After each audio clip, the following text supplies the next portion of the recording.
To our channel, firstly tell us viewers about the journey to poetry. Like, is it somebody in the family, or what was the inspiration for you? Namaste. This is Nawaraj Parajuli from Nepal.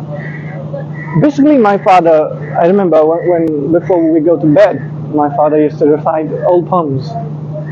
And maybe I heard them when I was a child and got attached to that in a different way, started loving it. But then I didn't write as such at that point of time. But later, actually, I started writing poetry after I completed my master's, which is like in 2012 or something. And because I remember one of the leading poets in this country called Manu Manjit, I went to his show and I saw him perform, which mesmerized me. And I felt like maybe I should do something like that. That was attracting me. So basically, yeah. And then I jumped into it completely.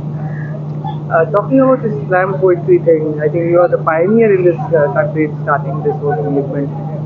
If you could talk about that. People say that, but that's not true. Neither I'm a pioneer nor nor would I like to call myself a slam poet. This name, this tag that got attached to me because that's what it's found in Wikipedia or stuff like that. Because I was one of the contestants in a poetry competition, a poetry slam, Nepal, and I happened to win that title. And so after that, people started calling me that. But that's a different history, and that's a different form of poetry. And in the US, for example, that's done in a completely different format. But thousands of years before the slam poetry scene existed in the US, we have this legacy of poetry in this area, Nepal, India, Bangladesh. So for me, I'm more close to our way of kavya poetry. And slam poetry has a different thing. I have a huge respect for that, but then that's something else. So if I like to call anything, I don't think I'm not simply a poet who loves to perform.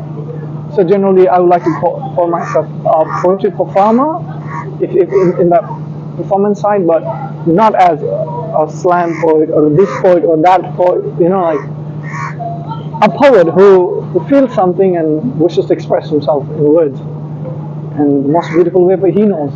Yeah. Talking about performance poetry, how is the scene in Nepal right now? If you could share with our viewers. Yeah, this is the best time for performance poetry because huge number of youngsters are doing it, and additionally, because if we go 10 years back, where would they perform and where would they showcase? Like they didn't have nice access to television or something like that. Now, because anyone can make videos out of it, there's YouTube, now there's TikTok, and there are all different readings. And so people have got on this platform to perform themselves and reach to people and get inspired and inspire at the same time. So because of the facility or the access to the platforms, and also there are multiple events, places where they can go and perform. There are so many open mics happening, especially in Kathmandu. There are so many, even it's happening in, like even in Dhaka. There's a Brew Book Cafe where they regularly do the show monthly. They call it Poetry Night.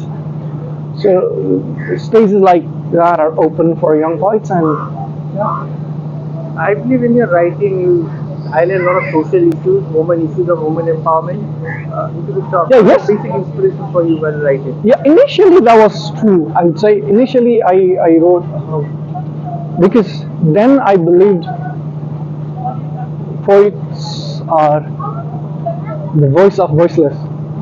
That was the belief, which I partially do believe in that. But after some point, I started to believe, what about your inner voice? Because of course we do talk about social issues. I still do, but now poetry has become a more personal journey for me, and now it's more inner journey. So I write about my connection with eternity or the existence. So that attracts me more. So I'm just being honest with what attracts me, honest with who I am. Yeah. It's like a journey for you. Yeah, yeah. And the last question, a lot of youngsters are watching this. If they want to pursue a journey into writing poetry or any performing arts for you, what are advice for them?